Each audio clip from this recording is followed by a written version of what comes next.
Hello and अस्सलाम वालेकुम, मैं हूं Ejaz Saeed. Programme Talk Shock के लिए आज का टॉक शॉक हम खुसूसी तौर पर मुनक्कद कर रहे हैं। पाकिस्तान और भारत के ताल्लुकात के हवाले से एक बड़ी डेवलपमेंट हुई है। एससीओ के प्लेटफॉर्म पर भारत के वज़ीर ख़ारजा पाकिस्तान में आए हैं। यूँ तो एससीओ का प्लेटफॉर्म इन इट सेल्फ एक बहुत बड़ी डेवलपमेंट है, लेकिन यहाँ पर पाकिस्तान के वज़ीर आज़म शहबाज शरीफ की भारत के वज़ीर ख़ारजा जयशंकर से मुस्कुराहटों का तबादला भी हुआ और थोड़ी सी चिटचैट भी हुई है। क्या दोनों मुल्कों के दरमियान बर्फ पिघलेगी या नहीं पिघलेगी, इसके ऊपर हम बात करेंगे। और मेरा साथ दे रही हैं इस वक्त हिंदुस्तान से पाकिस्तान में आई देवी रूपा वायर हिंदुस्तान की बड़ी मारूफ, बड़ी क्रेडिबल न्यूज़ का इदारा है, न्यूज़ आउटलेट है, उसमें काम करती हैं। और दूसरी तरफ में साथ हैं अनवर अब्बास पाकिस्तान की खारजा अमूर को कवर कर रहे हैं, अरसा दराज से कवर कर रहे हैं और बहुत अच्छे जर्नलिस्ट हैं। फ्रैंकली बहुत सारी चीज़ें, नई चीज़ें मैं इनसे सीखता भी हूँ, जानता भी हूँ, बड़ी अच्छी दस्तरस है। तो आइए इन दोनों से बात करते हैं। सबसे पहले मेरे ख्याल में हम मेहमान की तरफ चलते हैं। देवी रूपा से पूछते हैं, देवी आपने देखा कि किस तरीके से पाकिस्तानी प्राइम मिनिस्टर और जो आपके वज़ीर ख़ारजा हैं, हिंदुस्तान के वज़ीर ख़ारजा हैं, उन्होंने मुस्कुराहटों का तबादला भी किया। कुछ डिफरेंट लगा आपको, पहले ये बताएं। आने से पहले आई थिंक दोनों ने कहा था कि वो पूरा कर्टिसीज करेंगे।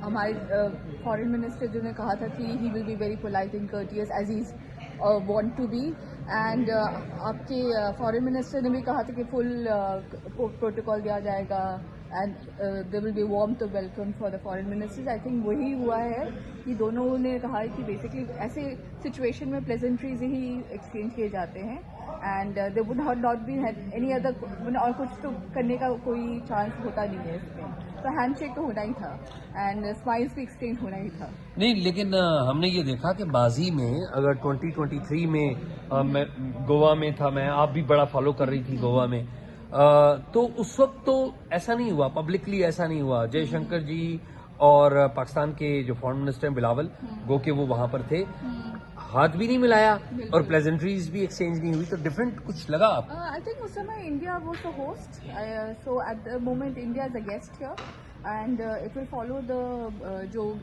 गेस्ट वाले आपके होस्ट जो कहेंगे, जो सिग्नल्स देंगे, आप उसी हिसाब से आप करेंगे। तो अगर होस्ट आपके आगे हाथ मिलाते हैं तो आप जरूर हाथ मिलाएंगे उसको। लेकिन यहाँ पर तो होस्ट जो हैं वो खड़े थे, उनसे मिलने जा रहे थे, तो मेरे ख्याल में पॉजिटिव जेस्चर आप देख नहीं रही थी। नहीं, मैं पॉजिटिव ये नहीं कहूँगी कि मैं बस ये कहना चाहती कि मैं एक्सपेक्टेशंस को उसको बढ़ाना नहीं चाहती। I think this was what was expected. I think this is a basic जो होना था, वो मोस्ट बेसिक जो होना था यही होना था। तो आगे क्या देखती हैं, आगे कोई चेंज देख रही हैं? एट द मोमेंट मुझे लगता नहीं है कि I don't think there is much appetite in Delhi for any major thaw in the relationship. वहाँ पे अभी भी आपको पता ही होगा बेसिकली वो जो लाइन है हमारा कि talks and terrorism can't go together, there has been no change in that in this situation, और अभी भी बोलते रहते हैं। तो मुझे नहीं लगता कि, और रिसेंटली भी बोला है उन्होंने, तो मुझे नहीं लगता कि वहाँ पे कुछ खास चेंज है मूड में। लेकिन आप नहीं सोचती कि बहुत सारे लोग ये एनालिसिस कर रहे हैं कि हिंदुस्तान के कनाडा के साथ जो वाकया हुआ कि कनाडा ने पर्सोना नॉन ग्राटा करार दिया, यानी नापसंदीदा एम्बेसडर करार दिया हिंदुस्तान के प्राइम एम्बेसडर को, और फिर सारा हिंदुस्तान ने भी रिएक्ट किया है उसके ऊपर। फिर इससे पहले जो बांग्लादेश में हुआ, हसीना वाजिद, उसके ऊपर बहुत ज़्यादा भारत की फॉरेन पॉलिसी थी।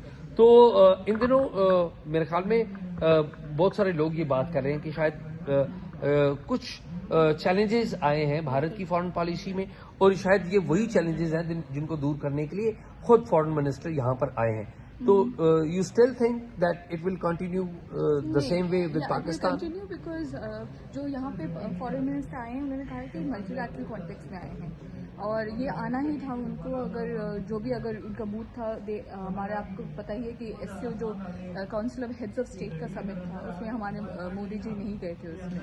एंड रशिया स्पेशली रशिया के साथ इंडिया का बहुत अच्छा क्लोज रिलेशनशिप है, तो ऐसा नहीं हो सकता था कि हेड्स ऑफ गवर्नमेंट मीटिंग भी इंडिया स्किप करे या किसी और को भेजे।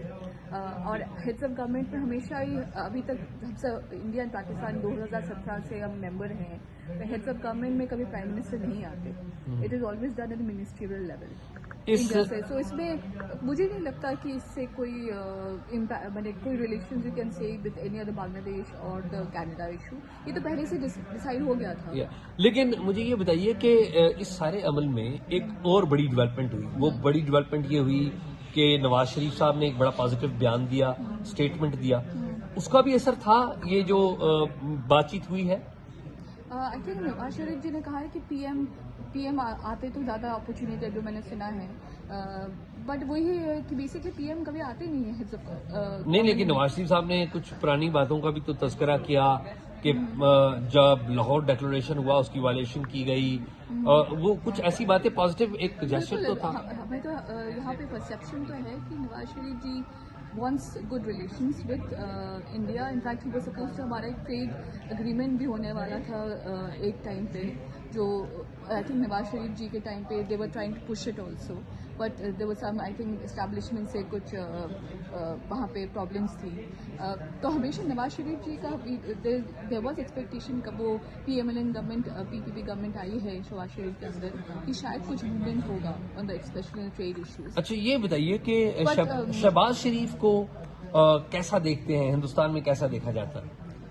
शहबाज शरीफ को हम सोचते हैं कि he is very close to the establishment, much more closer, and that he is basically seen to be toeing, he is obviously Nawaz Sharif ji इतने सालों से प्राइम मिनिस्टर थे, ये अभी नए नए प्राइम मिनिस्टर हुए हैं, तो ऑब्वियसली उनको अभी भी he has to find his own way on the foreign policy issue with India. और आप ये समझते हैं कि पाकिस्तान की एस्टैब्लिशमेंट अभी भी हिंदुस्तान से बेहतर ताल्लुकात नहीं चाहती?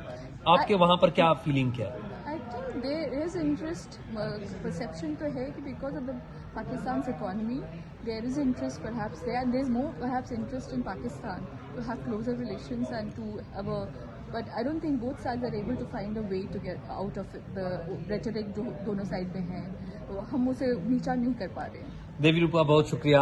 देवी की गुफ्तगू आपने सुनी और देवी ने बड़ा राइटली एक अपना इंडिपेंडेंट थिंकिंग दी कि किस तरीके से हिंदुस्तान देख रहा है। शहबाज शरीफ जो कि पाकिस्तान के प्राइम मिनिस्टर है, उनको अनवर अब्बास से जानते हैं। अनवर, जो डेवलपमेंट है वो आपने देखी, आप क्या देखते हैं? देवी रूपा को तो उनका कहना तो बड़ा क्लियर है कि वो कहती हैं कि शायद ऐसा फौरी तौर पे फ्यूचर कोई अच्छा है नहीं हिंदुस्तान की तरफ से, क्योंकि हिंदुस्तान को टेररिज्म वाले मामले के ऊपर अभी वैसे ही है। तो आप क्या हाउ यू सी थिंक? मेरा भी सेम ओपिनियन है इस वाले से कि हमें बहुत ज़्यादा एक्सपेक्टेशंस नहीं कर लेनी चाहिए फौरी तौर पे डेवलप। उसकी वजह ये कि अभी बर्फ़ पूरी तरह पिघली नहीं है। बर्फ़ पिघलने के लिए एक टाइम चाहिए होता है थोड़ा से। अगर ये तब पॉसिबल था कि आने से पहले कुछ पॉजिटिव जेस्चर इंडिया से आते, रेसिप्रोकेट यहाँ से हो जाते, फिर जाके पॉसिबल था कि कोई डेवलपमेंट होगी। जो कर्टियस बिहेवियर है ये पार्ट है कॉन्फ्रेंस का। The host he has to be courteous, और जो गेस्ट है उसको भी कर्टसी का इजहार करना होता है। ये एक फॉर्मल हैंडशेक या फॉर्मल एक्सचेंज ऑफ स्माइल्स है। इस पे हम दो मुल्कों के ताल्लुकात को भी अगर हम कि इसमें कोई बहुत बड़ा चेंज आ रहा है तो वो बहुत इनिशियल होगा। नहीं, बहुत बड़ा चेंज तो नहीं, लेकिन क्या जो एनवायरनमेंट बनता है किसी बड़े चेंज के लिए फ्यूचर में, क्या डू यू थिंक सो कि वो बना है? इससे हमें ये देखना होगा कि भारत में इस वक्त गवर्नमेंट है नरेंद्र मोदी की, बीजेपी एलाइज जो हैं वो इस वक्त पावर में है। हमें ये देखना है कि वो थोड़ा सा राइटिस्ट उन पे अप्रोच है उनकी, थोड़ा सा वो लिबरलिज्म से थोड़ा, या आप कह लें कि थोड़ा सा लेफ्ट से दूर हैं, और वो हर चीज़ को एक मखसूस प्रिज्म में देखते हैं। तो जब तक वो अपना ये प्रिज्म चेंज नहीं करते, पाकिस्तान की तरफ से पॉजिटिव जवाब आना इंतहाई मुश्किल है। लेकिन पाकिस्तान की तरफ से पॉजिटिव जवाब आना मुश्किल है, लेकिन पाकिस्तान ने भी तो माजी में कुछ गलतियां की हैं और बड़ी बड़ी गलतियां की हैं सॉलिट्यूड से। तो आप भी समझते यही हैं कि अभी फौरी तौर पे बड़ी डेवलपमेंट नहीं है, लेकिन ये ऐड करेगी फ्यूचर में जब भी कभी कोई सिचुएशन होगी, राइट? बिल्कुल हो सकता है कि बैकग्राउंड राब्ते चल रहा है। एक पॉजिटिव डेवलपमेंट जो हुई है इस सारी उसमें इंडियन जर्नलिस्ट बरखा दत्त की नवाज शरीफ से मुलाकात, ये एक पॉजिटिव है। हो सकता है कोई बैकडोर चैनल्स कुछ एक्टिवेट हुए हो, कुछ बातचीत, कुछ राब्तों का ये आगाज हो। आई डाउट, मुझे नहीं पता कि ऐसा है या नहीं है, लेकिन वो एक पॉजिटिव डेवलपमेंट है और वो आगे चल के, क्योंकि बैकडोर पे राब्ते में रहते हैं, जितनी मर्जी तलखियाँ हों, जितनी मर्जी दुश्मनियाँ हों, कहीं ना कहीं बैकडोर तलकात दोनों मुल्कों के बैकडोर कॉन्टेक्ट्स होते हैं, राब्ते भी रहते हैं। सिर्फ ये कि दोनों तरफ मैं है, जब तक वो मैं ख़त्म नहीं होती, दोनों के दरमियान एक अच्छे अगर हम के फ्यूचर है तो वो मुमकिन नहीं होगा। राइटली सेड, अनवर अब्बास ने बिल्कुल दुरुस्त कहा है कि जब तक दोनों मुल्कों के दरमियान अना नहीं ख़त्म होती, दोनों सरकारों के दरमियान, दोनों हुकूमतों के दरमियान, उस वक्त तक चीज़ें आगे नहीं बढ़ेंगी। दोनों मुल्कों में अवाम है, कम बेश 2 अरब अवाम है। इसको करीब लाने के लिए मेरे ख्याल में हुकूमतों को भी अपनी अना को पीछे छोड़ना होगा। टॉक शॉक की मुख्तसर सी एपिसोड आज के लिए यही।